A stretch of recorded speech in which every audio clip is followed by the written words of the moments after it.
ఈ సారేపత్తులో ఉన్నటువంటి విధవరాల యొక్క లక్షణం ఎలా ఉందంటే, దేవుడికి స్థానం ఇచ్చింది, దైవజనుడికి పెట్టే మనసు ఉంది, భయభక్తులతో జీవిస్తుంది.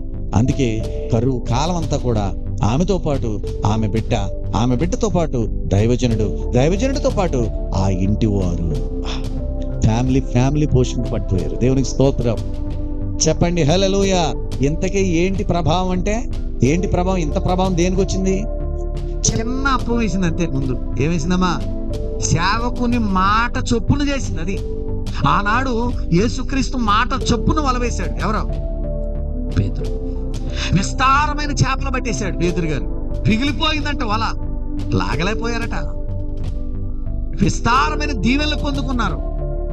విస్తారమైన దీవెన నువ్వు కూడా పొందుకోవాలంటే, నీ కరువు కాలంలో కూడా దేవుడు నిన్ను అద్భుతంగా పోషించాలంటే, ఇదిగో సేవకుడు చెప్పినట్టుగా నువ్వు చెయ్యద్ది.